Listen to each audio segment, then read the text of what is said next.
is worthy of a tiny epic, since the man, born with Slavic roots, moved from Trieste to Corfu, married a Greek woman, and later, on being branded a deserter by the Austro-Hungarian army during World War I, fled on the first ship he found, landed in Italy, and settled in Milan. On his deathbed, or so the story goes in Last Summer in the City, Calligarich's grandfather, who had travelled the seas in his younger days and whose mind was already drifting to a sea-girt Trieste of memory, asks his son to let him taste some seawater. Though the request may seem strange, coming as it did in landlocked Milan, his son, in Calligarich's novel, has no choice but to get in his car and drive all the way to Genoa with his 14-year-old son, whose brooding silence seems to have become the norm.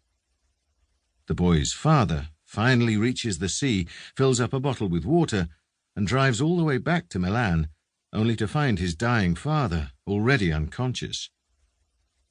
Still, the dutiful son, who could very well be Gianfranco's father, daubs his father's face with the salty water,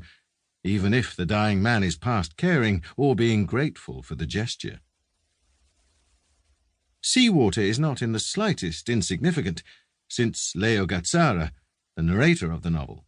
who at times could probably be a stand-in for the author himself, will choose to leave Milan and move to Rome, in good part because of its proximity to the beach. There are, in the novel, numberless times when, on a lark, the narrator will hop in his car and drive for a good half hour to the sea. Trieste, after all, faces the sea, and finding the sea anywhere on the planet remains, in more ways than one, a form of homecoming for the narrator. His Triestine grandfather found closure by asking for seawater, and, 15 years later, at the age of 30, Leo will too. Diving into the sea or just walking along the shoreline remains a source of undiminished bliss and purifying solace for Leo, a moment when his persistent penury, failures, defeats, and the unyielding solitude that he struggles to flee as obstinately as he keeps seeking it out are all summarily wiped off by a sudden plunge under water, an instance of physical and spiritual redemption that this young man is unable to find elsewhere. I dived in and swam until I was out of breath. Then I turned and played dead, listening to the swish of the water around my ears. I felt good. I couldn't remember ever feeling that good. This, in many ways, could be the very best that life has to offer Leo Gazarra. He fritters away his days and nights in Rome,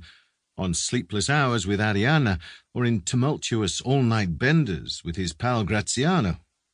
while all he's desperately trying to do is reshuffle the worthless cards that life has dealt him. In this, as so many critics were all too quick to point out,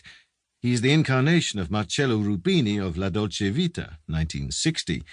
and now, with the wisdom of hindsight, of Jep Gambardella of La Grande Bellezza, 2013.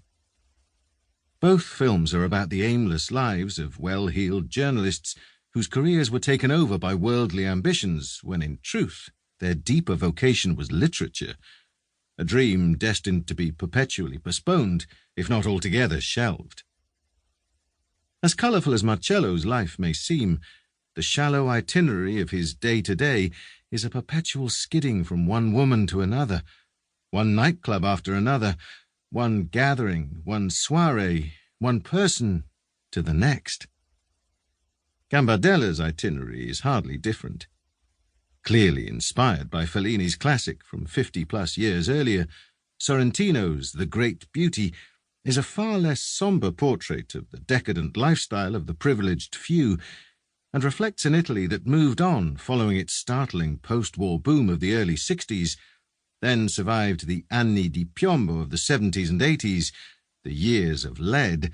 when Italy faced an endless assault of political carnage that eventually claimed the life of Prime Minister Aldo Moro in 1978,